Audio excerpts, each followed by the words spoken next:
With just 3 days until the wedding, my fiancée Becky suddenly called it off. That's her third time backing out. This time, it was just to use our wedding venue to throw a birthday party for her young assistant. I said I wanted to cancel our engagement for good. She mocked me. Get real. Isn't your family waiting for us to save you? Your family's doing so badly right now. Who else would even look at you but me? She was certain I'd never marry anyone else. 3 days later, Becky was downstairs celebrating William's birthday. I was upstairs having a wedding with another woman. When she came up with William, linked at the arm, for a celebratory drink, and saw me in a groom's outfit, the most successful businesswoman in our city lost her cool. Alex, you're so useless. You let this golden opportunity slip away. My dad slapped my face. Feeling the sting on my cheek, I was surprisingly calm inside. I said quietly, Becky has already moved on. Dad, relying on her family for our future wasn't a long-term plan anyway. What else can we do? Without her family, we'll be bankrupt. My dad sighed, suddenly looking 10 years older. My mom said helplessly, we'll think of something else. If not, we'll have to accept our fate. I felt guilty, but at this point I could only accept it. Funny thing is, I've known Becky for 20 years. You could say we grew up together. In middle school, when some bullies bothered her, I grabbed a brick and fought them off. She held my injured arm and cried, Alex, you're so good to me. When I grow up, I'll definitely marry you. Even after being apart for 5 years. When she came back from abroad, already a grown woman, she still playfully grabbed my hand and said, I'm all grown up now. Are you ready to marry me? I remember my heart was racing as I looked into her beautiful eyes and said seriously, I'm ready. I can marry you anytime. But later, she repeatedly avoided our engagement. At 23, we were 10 days away from tying the knot, when she suddenly took off to Hawaii alone for 6 months. At 24, on our wedding day, she hid at work, refusing to show up, leaving me alone at the altar. I always thought, she just wasn't ready to marry me, that eventually we'd be together. Until this time, when my family faced bankruptcy over a bad investment, and only an alliance with her family could save us. Yet, she bailed again, for an assistant's birthday. William went to the same school as me, and one day he asked if I could help him find a job. Feeling sorry for him being all alone in our city, I recommended him to Becky's company. She instantly took a liking to him, and made him her personal assistant. She even teased me, would you be jealous if I made him my personal assistant? Alex? I didn't think much of it, thinking she was joking. I replied, you guys are just working. I'm not that petty. Who would have guessed? After that, every time I saw her, William was there. They were laughing, looking so close, like they were the real couple. I quickly felt uneasy, gently warning her to keep some distance from William. William overheard, looking pale and pitiful. I have no other thoughts about Becky. I just admire her, Alex. Is that so wrong? I hesitated, about to speak, when Becky snapped at me. How could you be so vile?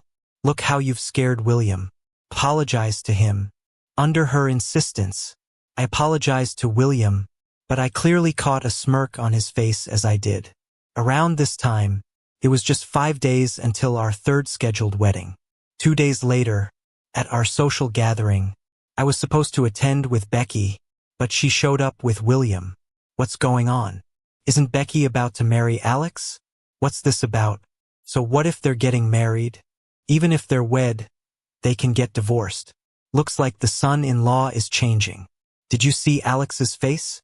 He looked like he'd swallowed a fly. I pushed through the crowd, walking up and swinging a punch at William. Yet the next moment, Becky slapped me across the face. Alex, I forbid you to touch him. She actually hit me for a guy she'd known less than 3 months. My mind went blank for a few seconds. My face wasn't what hurt. My heart did.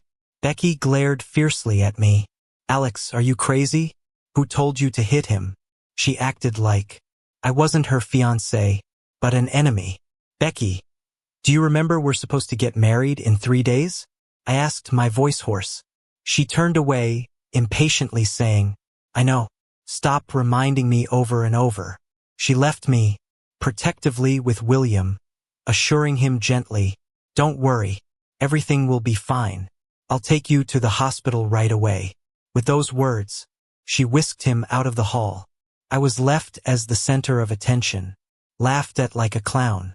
I stumbled out, and in the hotel parking lot, I saw Becky gently cleaning William's wound with tissues, William naturally wrapping his arm around her waist. She didn't resist, her eyes full of kindness. "Alex is so domineering. Why marry him, Becky? He clings on desperately. I've had enough of him. Your birthday is on your wedding day. I've never celebrated my birthday. I'll celebrate for you." So Becky thought I was clingy, that she might have been sick of me long ago.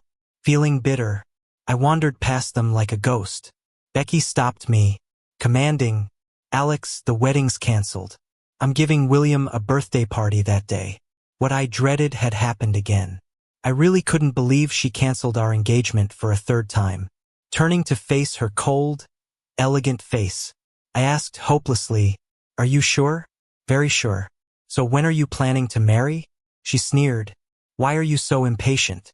I'm not saying I won't marry you. This just so happened to fall on William's birthday. We'll use the wedding venue for his birthday party. I've decided." In just 2 minutes, she switched our wedding for William's birthday party. I stayed silent for a long time, looking at the cold and distant expression on her face. I finally made up my mind and slowly spoke up. "Becky, let's completely call off the engagement." She was stunned for a couple of seconds, then replied angrily, "Are you trying to force me to marry you this way? I told you, I'm spending that day on William's birthday. Can't you understand human words?" "No, it's just that I don't want to marry you anymore." I looked at her standing so close to William. My eyes stung, but I was dead serious. Becky pointed her finger at me. "Get a hold of yourself. Haven't you waited for my family's rescue all along? Your family's doing so bad now. Who else would even consider you besides me? Or do you not care about your family and want to marry someone with no money or power?" I looked at her in shock. So she knew my family was pinning everything on this marriage. Yet, she still postponed the wedding for William's birthday. At that moment, I felt like someone had me by the throat, hurt and breathless. Becky saw the change on my face and snorted, "Stop pretending. It's just a few days delay for the wedding. Is it worth all this pain?" I was speechless. She pulled William into the car. 3 days from now, it's William's birthday party. You're invited." William looked at me, unable to hide his smirk. "Yeah, if it weren't for Alex, Becky and I wouldn't have met.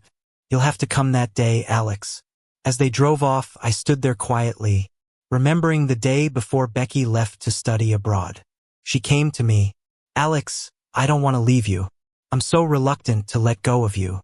I'll definitely be sad and miserable without you." She cried her heart out. I carefully wiped her tears, made silly faces, told jokes, did everything I could to comfort her until I said, "Think of it as a vacation. Have fun there. Trust me, I'll be waiting right here when you return." Only then did she smile. She made a pinky promise, made me swear to wait for her. "But Becky, this time, I won't wait for you. We're really over." When I got home, I took out everything related to her. Her photos, the gifts she gave, the diary I wrote for her. I tossed them in a box, took it to the yard, and set it all on fire. Her family's villa was right across. By the time Becky returned, most of it was already burned away. She glanced from afar, mocking. "Who are you putting on a show for?" Without knowing, one might think there's been a death in your family. I didn't answer, just silently watched as memories with Becky turned to ashes. No one died, but my feelings did. After that, my parents ran around trying to save the company, coming home late every night. I was busy cleaning up the mess, contacting guests about the wedding cancellation. I went to the boutique where we ordered our wedding outfits. To my surprise, Becky and William were there trying on clothes. Becky wore the very wedding dress we'd ordered, and William had on the groom's suit meant for me. When they noticed me, Becky was startled for a second, but then calmly said, "It's already made." Leaving it is a waste. I've decided to wear this dress for William's birthday. William gave me a slightly mocking look. Alex, this suit fits me perfectly. Can you let me have it? They stood together in those outfits like they were bride and groom. I looked at them and sincerely suggested, why not just get married? You two are a perfect match. William seemed pleased by this, while Becky suddenly got cold. Alex, what nonsense are you talking about? We've been engaged for a while. By saying this, are you insulting me? I replied, how's it an insult? Our engagement's off. You don't have to marry me. She was completely furious and pointed at the door. I don't want to see you. If you don't want me to ruin your family, get out now. Everyone in the wedding shop watched, enjoying the drama. I was the highlight of their day.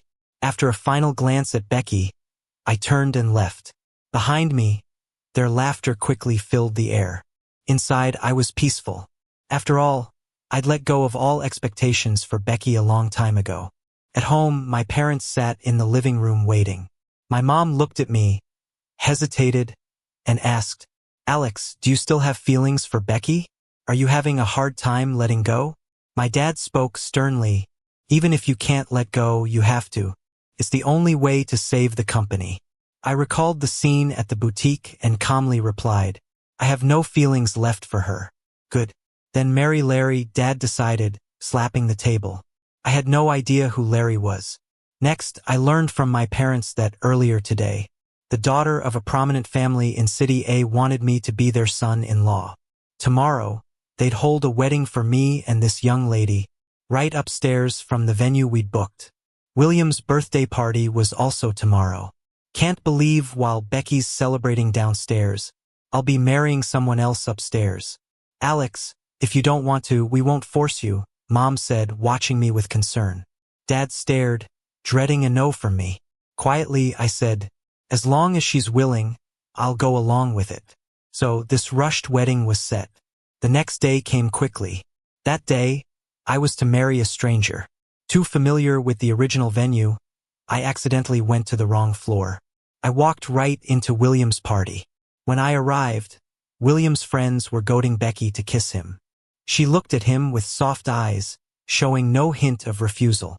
Eventually, she stood on her tiptoes. I gave him a soft kiss. William held her and kissed back. They were in wedding attire, looking all lovey-dovey, like a sweet couple at a wedding. Everyone cheered and applauded at the scene, but inside, I felt really calm. Took Becky a while to notice me. Her face changed for a moment, but she quickly regained her composure. Why are you so late? Dressed like that, what are you up to? Unlike her gentle attitude with William, she snapped at me coldly. I glanced at my groom's suit and answered honestly, I'm getting married today. William heard me and laughed right in my face. Alex, are you for real? This is a birthday party, not your wedding. Maybe I should help you find a shrink. His friends joined in, saying nasty things. Becky's gal pals looked at me like I was some kind of clown. Becky glared at me, speaking harshly. Alex, are you crazy or what? I told you we'll talk about getting married later. Stop embarrassing yourself and get lost. She thought my outfit was my way of pushing her to marry me. I looked at her carefully made-up look, her fancy wedding dress, and the lipstick mark she left on William's face. I smiled a bit, calm as can be. I am getting married, but the bride isn't you. My wedding's upstairs. If you want to come, I don't mind you having a drink. With that, I turned and walked away. Becky was left standing there and shot at me viciously. Alex, are you nuts? Larry's wedding is upstairs. You, a broke kid on the verge of bankruptcy, think you can marry her? You must be delusional. I ignored her and went back to my wedding. On the hotel's second floor, the moment I stepped on stage, I saw my bride, Larry. Her wedding dress was simple but looked stunning on her. I locked eyes with her and realized her face seemed familiar, like I'd seen it before, but I couldn't quite place it. She gave me a gentle smile, and I awkwardly nodded back. It felt like a dream, marrying someone practically a stranger. The MC had us exchange rings.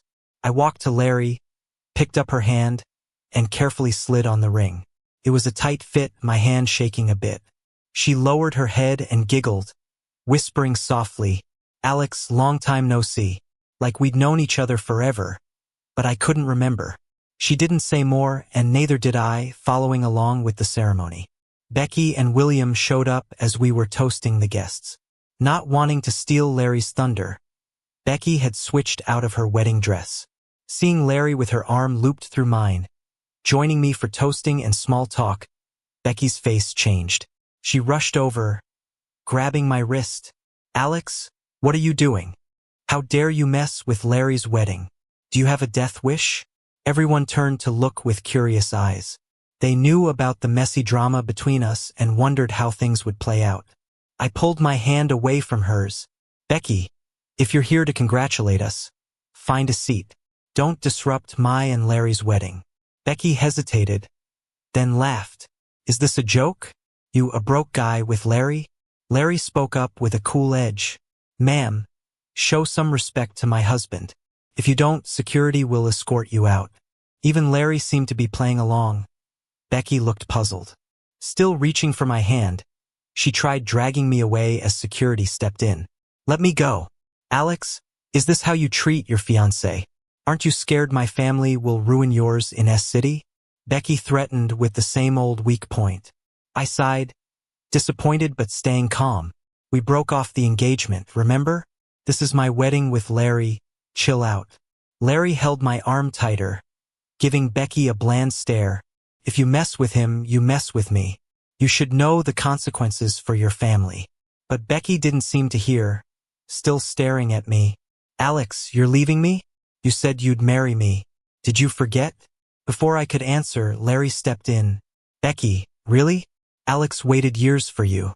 How could you treat him like that? Someone who values him will take care of his heart. Go find your toy boy. You don't deserve him." I was surprised. Larry knew so much about me. For now, I hoped she'd help my family. Her support was already a blessing. William came over to take Becky away, but she shoved him down, not even glancing at him. Like she was clinging to her last hope, she grabbed my hand. "Alex, I'm sorry. Can't we get married now? I promise no more running away." "Alex, please." I saw her in such a state and felt baffled. Why would she care if I marry someone else? But it doesn't matter now. I pulled my hand back, holding Larry's tightly, fingers intertwined. "Whatever you're saying, I'm not interested. Larry is my wife and this is our wedding. Please leave." "No, I won't." "Alex, don't leave me like this." Ignoring her cries, security forcefully led her away. Larry gently squeezed my hand. "Alex, she's the girl you loved for so long. She's willing to marry you. Are you sure you're letting her go?" I turned to look at Larry, puzzled by the emotion I saw there. I looked into her beautiful eyes and nervously said, "You're the one who saved me from my cage. Since we've had a wedding, you're the love of my life now. Larry, will you be my wife?" Her cheeks turned crimson as she nodded earnestly at me. Even though Larry and I were already married, we hadn't known each other long. That night, nothing actually happened. She just held my hand and said, "Shall we go get our marriage license tomorrow? Or do you want some time to think it over?" Her respect for my opinion was a bit unexpected. I smiled at her, "Let's go with your plan," and her eyes lit up. "Okay, then let's go to the Civil Affairs Bureau tomorrow." Somehow, Becky got wind of the news. The next day, as Larry and I arrived at the Civil Affairs Bureau, Becky was waiting at the entrance. When she saw us, she rushed over. "Alex," she exclaimed, "I won't let you register your marriage with her. You promised to marry me. Are you going to back out?" I shielded Larry, not wanting her to get hurt by Becky. I looked at Becky, cold and unchanging, and said, "Becky, haven't you broken your promises before? Can't you stop causing trouble?" She protested, "But you've always indulged me. Why not just one more time, Alex? I brought all my documents. We can register our marriage now." Becky reached for my hand, but I quickly dodged. "Stop being disgusting, will you? I have no feelings left for you. I'm not registering anything with you, so please step aside." Becky shook her head, tears in her voice. "I don't believe it. We have over 20 years of history. How could it just be gone? Are you doing this for the company? I can help too." I'll get your family some big deals to save you. I couldn't help but laugh in anger. You think our relationship was so strong? Then why did you ruin our wedding for someone you've just met? You even wore a wedding dress for his birthday, Becky. Isn't it obvious how you feel about me? She pointed at Larry. And what about her? You've never even dated, but you'd rather marry her than me. Can you really say you truly love her? Holding Larry's hand tightly, I frankly told Becky, I can't say how much I love my partner, but what I do know is I thoroughly despise you now. Please step aside. I won't let you register your marriage, she was saying, but then fell silent. Larry stepped forward and slapped her hard. Becky, haven't you hurt Alex enough? Can you be kind and leave him alone? After the slap, Becky took a few seconds to recover. She looked at me with a bitter smile. You just stood there and let her hit me. Weren't you always protecting me growing up? Why not now? Because I have someone I genuinely need to protect now. Becky, please don't disgrace yourself anymore, I said, grabbing Larry's hand, moving past Becky toward the building. Becky's voice piercingly screamed from behind. Alex, don't go. Don't register with her. I pretended not to hear, gently rubbing Larry's hand. Concerned, does your hand hurt? When Larry and I walked out certified as married, Becky was gone. Alex, won't you regret marrying me? You've waited for Becky for so long. You must really love her. You could have had her easily, Larry asked, clearly concerned. Holding her hand tight, I sincerely replied, no, I won't regret it. Once you're just completely let down by someone, you can't imagine growing old with them anymore. But couldn't resist asking, but there's something I'm really curious about. Larry, why did you choose me? Larry pretended to be angry. You really don't remember, do you? We met in middle school. I was just too ordinary back then. You only had eyes for Becky. As she said that, I suddenly remembered. There was this small, skinny girl who'd always come asking me questions, flashing a sweet smile. But after one summer, she vanished. Piecing it together, that girl was Larry. I hadn't recognized her because the petite girl had transformed into this vibrant, stunning young woman. Embarrassed, I confessed, I was so foolish back then, seeing Becky as my only friend and missing out on lots of people. But you saved me, Alex, she reminded. Remember when those bullies were bothering me, and you chased them off with a stick? Ever since then, I decided to be your best friend. But I had to transfer schools. Still, that's all in the past now. I'm with my savior.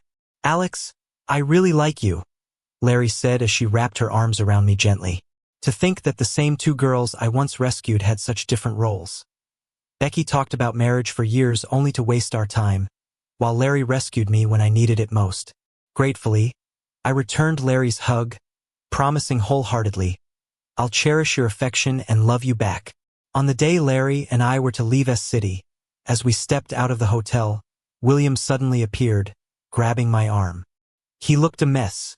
The once young, handsome face was now worn and haggard. Alex, please help me. Becky's gone crazy. She got me fired, and she's taking back the house she bought for me. I'm completely homeless. I hadn't even known Becky had bought a house for William. Alex, help me find another job.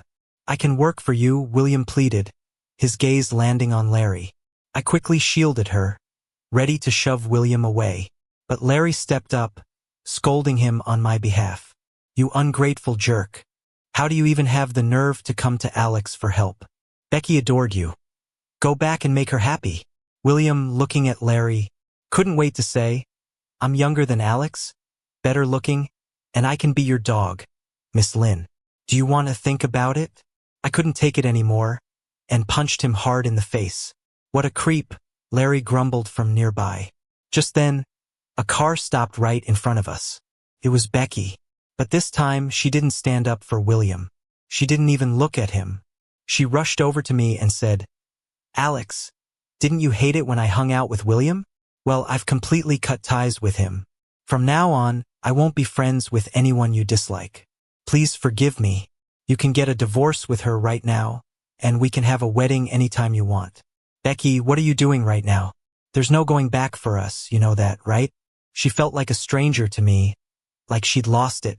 She was the one who kept leaving me at the altar, making me look like a fool. She got close with William, put on a wedding dress for his birthday, hugged and kissed him, even slapped me without hesitation for him. So what's up with her being so pitiful now? With tears streaming down her face, Becky said, I can't live without you. We've been together for so many years. I'm used to having you around. I thought you were waiting for me. Alex, why did you suddenly stop waiting? Because I'm completely disappointed in you. I have someone I love now. Becky, it's over, I said, grabbing Larry's hand to leave. Becky blocked us, glanced at Larry, and said fiercely to me, Alex, I've heard it all. You're marrying her to mooch off her family. You're just a maid in her house. Can a man like you accept that? Come back to me, and I'll love and respect you. Larry interrupted, don't worry. I'll give Alex the utmost respect. I'm not like you, hurting someone and then obsessing over them. Becky's face turned pale from Larry's words. She clung to the last bit of hope and called my name. For the last time, we're done, Becky. Let's go our separate ways. We shouldn't see each other again. I said this as I quickly walked away with Larry, ignoring Becky's cries and breakdown behind us. Everything with her was behind me. I was starting a new life. Even though I had become a live-in husband, Larry truly respected me. I joined her family's company, worked hard, and soon made progress. Our relationship grew quickly, becoming more intimate. I'm grateful for our reunion and for Larry. Without her, I might still be trapped in the cage Becky built for me. Meanwhile, Becky seemed to be hitting a rough patch due to some bad decisions. After I left S-City, I heard about William from a classmate. He'd been caught by a rich lady's husband while fooling around and got beaten up badly. His leg was broken and he couldn't walk anymore. A classmate once saw him begging on the street. As for Becky, I ignored her. She stopped reaching out as well. However, 3 years later, I accidentally came across one of her videos. She was in that same wedding dress, looking worn out like she had aged a few years. The caption read, "A wedding for one, waiting for someone who won't come." I just shook my head, reported it as inappropriate, and blocked her account. I didn't want to see anything from her again. Hubby, come wipe the baby's tush. Larry called. I hurried over, carefully picked up our 2-year-old, and wiped them clean with a tissue. Larry gave me a warm smile and kissed my forehead. I kissed her back in return, feeling all the love. The kid giggled at us. Some people stay stuck, some move on. For the rest of my life, I'm cherishing the right ones.